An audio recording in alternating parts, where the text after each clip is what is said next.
In the quaint town of Willowbrook, nestled between verdant hills and shimmering rivers, lived an earnest man named Oliver. He was known for his candid nature and unfiltered words, often sharing his thoughts on the bleakness he saw in the world.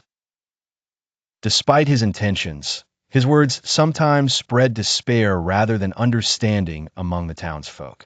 One bright morning, Oliver ventured to the bustling village square, where shopkeepers decorated their stalls with vibrant flowers and delicious pastries.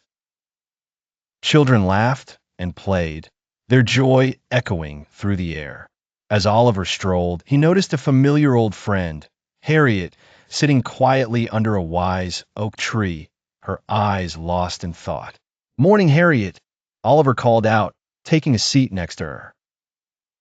Harriet smiled slightly, her eyes turning to him. "Good day, Oliver," she replied softly. "It's beautiful, isn't it? How life goes on when you let it." Oliver leaned back against the trunk. "Beautiful, but fleeting." He gestured at the children playing across the way. "Soon, they'll grow up and face the harshness of reality. Life isn't as simple as it seems. Everywhere you look, there's hardship." Harriet tilted her head, watching his face intently. "But perhaps, Oliver, what's needed is not to amplify the troubles of life, but to offer hope, to shed a bit of light instead of dwelling on the shadow. Have you considered that?" Oliver shrugged. "I see things for what they are, Harriet, and I call them as such. Minimize expectations, and disappointment follows less." Harriet turned to face him fully, her expression earnest.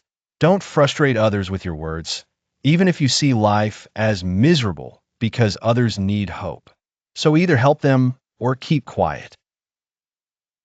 Her voice was calm, but carried a weight that surprised Oliver.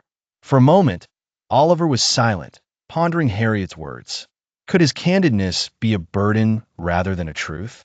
As he glanced around, he saw the effect of her words. A young mother nearby, who had overheard, seemed lighter, a small hopeful smile playing at her lips as she watched her child. That evening, back at his modest abode overlooking the town square, Oliver mulled over the day. That single phrase of wisdom from Harriet played over in his mind like a record, seeping into his thoughts and challenging his outlook. When he returned to the village square the next day, he sought Harriet out. Finding her again under the oak, he approached with a newfound determination. "I've been thinking about what you said," he confessed, "and you might be right. Words can weigh heavy or lift up." Harriet turned her gaze towards him, an approving and gentle smile lighting her eyes. "It takes courage to reflect and change, Oliver.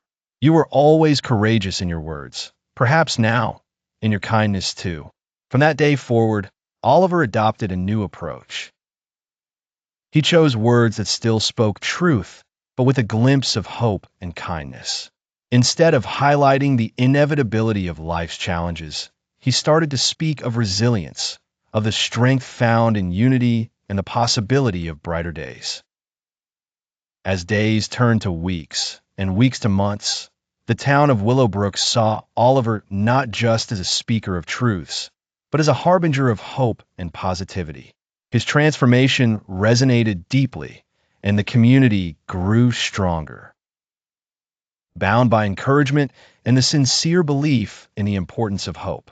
Oliver learned that day, under a wise oak tree, something far more valuable than mere truth.